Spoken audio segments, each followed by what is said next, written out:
Aquarius! Good morning, good morning, good morning po. Magandang umaga. Hello, my dear. Ay, naparami yata. Naglagay ako ng sugar. Naparami yata ang aking sugar. Naramdaman ko ang tamis.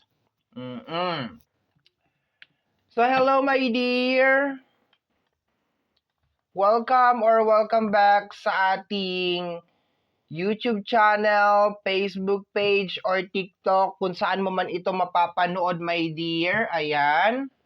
My name is RJ, your tarot card reader. At ang gagawin natin ngayon is reading mo para sa first 15 days of March.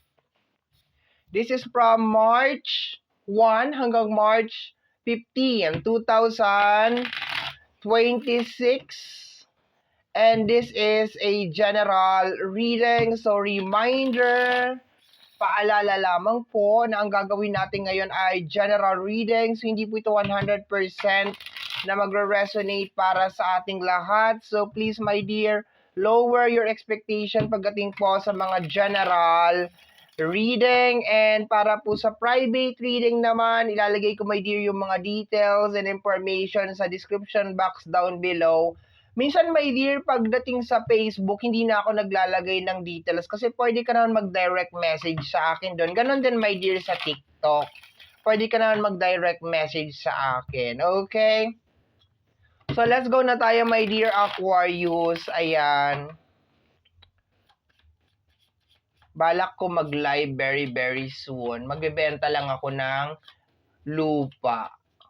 Lupa sa paso. Okay, let me see, my dear. Focus na tayo sa reading mo. Aquarius, anong meron sa first 15 days of March? Siguro sa Sabado, no? Mag-live ako sa Sabado. Sabado ng gabi. Uy, Sabado ng gabi ko ipopost to. Okay, mag-live ako. Okay. Let's go tayo, my dear. We have here the energy of the Three of Wands. Okay, level up. Level up. Level up. Okay, gusto ko yung energy ng Three of Flowers or the Three of Wands, ha? I love the energy kasi parang may level up na mangyayari sa'yo, my dear. Ngayong first 15 days ng March.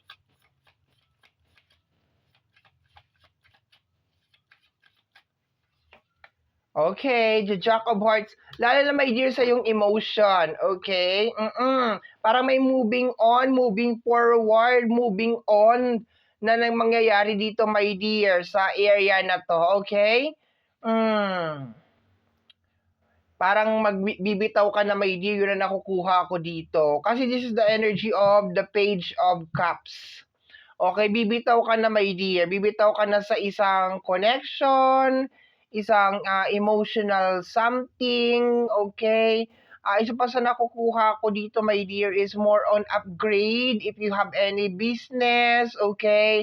You are being creative. Yun na nakukuha ko. Nag-a-add ka ng mga kung ano-anong mga pakulo, okay? Sa yung negosyo.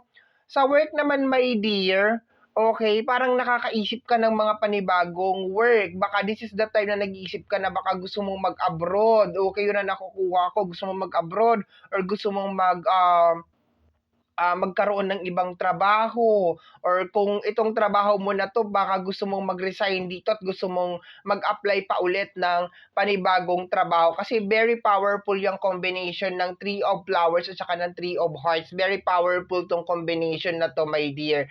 This is connected sa energy ng moving forward, upgrade, okay? Lalong-lalo na, my dear, sa yung emotion, okay? I love it. Tingnan natin.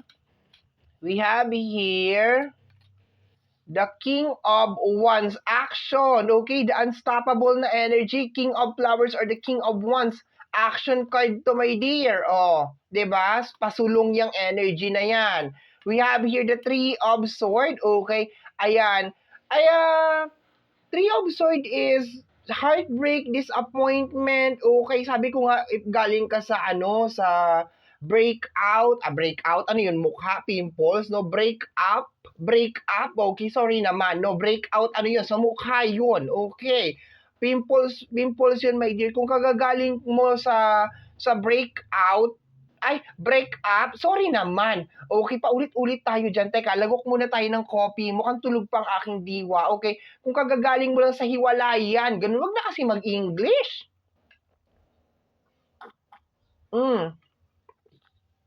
Pasensya na kayo, my dear, kasi hindi talaga ako masyadong magaling talaga mag-English. Trying hard lang talaga ang person. Okay. So, eto is, sabi ko nga parang meron nangyari sa'yo, di ba? Yun ang pinakauna kong na-mention dito, na nagmo-move on ka, nagmo-move forward ka. So, meron ka ditong energy ng Three of Speed or the Three of Sword, okay? So, ang nakukuha ko dito, my dear, is energy ng pag-move forward, pag-move on, hindi breakout, ha? Pag sinabing breakout, sa mukha yun, tigyawat yun, meron kang nakain, nagsipaglabasan ng mga tigyawat mo, breakout yun, okay? So, kung meron ka ring mga disappointment, my dear, lately, nagmo-move on ka doon. Okay? Kung meron nangyari sa buhay mo na hindi maganda, nagmo-move on ka doon. Ang kagandahan, my dear, is merong level up na nangyayari. Possible na ginagamit mo kung ano yung nangyari sa'yo, my dear, para mas lalo pang mag-upgrade ang iyong buhay or ang iyong sitwasyon. Okay? Maganda yun. That is very, very nice. Okay? Very, very nice yung ganun na energy. We have here the energy of the Six of Pentacles, lalo na kung may kinalaman sa usapin ng pera. 'Di ba? Six of Diamonds, Six of Pentacles, lalo na kung may kinalaman, my dear, sa usapin ng pera, sa pagbabalanse, okay, sa pagbabudget. Kung meron ka rin, meron ka ring tao na parang pinag-alayan mo ng pagmamahal, pinag-alayan mo ng baka pera, pwede din, tinutulungan mo financially, okay?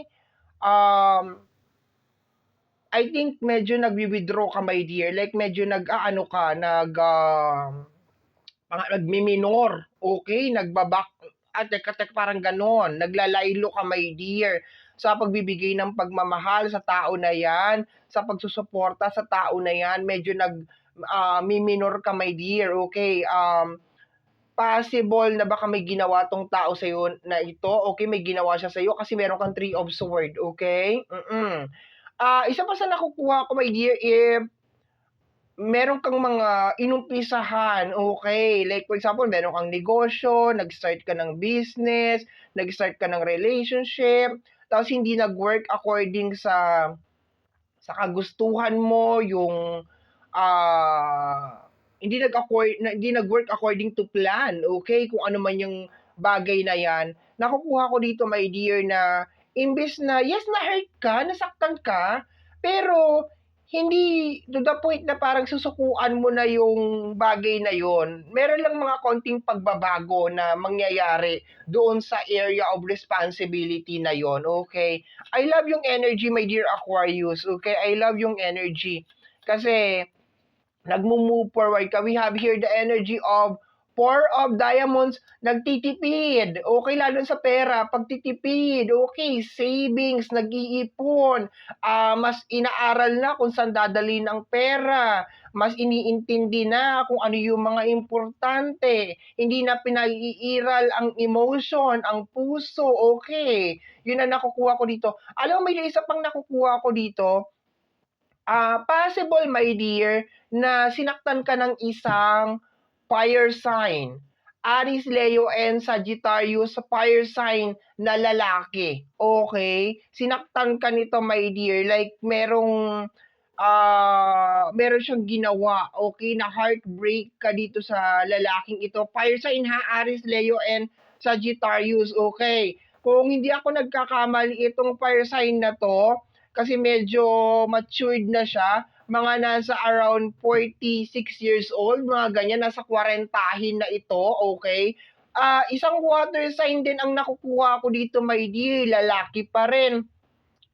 Energy ng Cancer, Scorpio, and then Pisces, okay? Possible na sa mga around 30s, 33, or 34 years old. Okay, that's what I'm getting over here. Pwedeng yung lalaki na fire sign, Aries, Leo, and Sagittarius is nasa, 46 or 43 years old siya. Mga line of 40s talaga, my dear, okay? I think may ginawa tong tao na to sa'yo, my dear.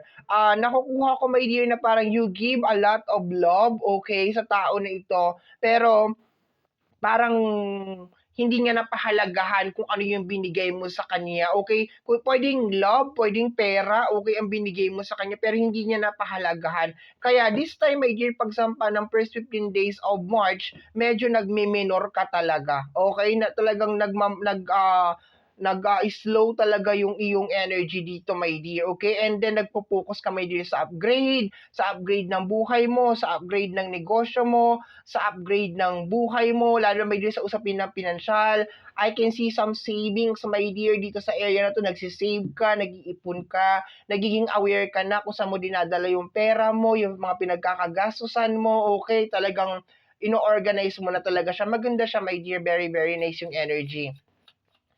Nabanggit ko rin kanina yung pagiging unstoppable, 'di ba? Unstoppable yung energy mo, my dear. Okay? Let me see, we have here the Ace of Pentacles. Okay. Ang Ace of Pentacles kasi is new opportunity. Okay? Ace of Diamonds or the Ace of Pentacles, new opportunity, new job, something fresh, something stable, oo, something na magandang energy, na lalo-lalo may sa usapin ng financial. Maganda to, my dear Aquarius. This is very, very nice. Okay.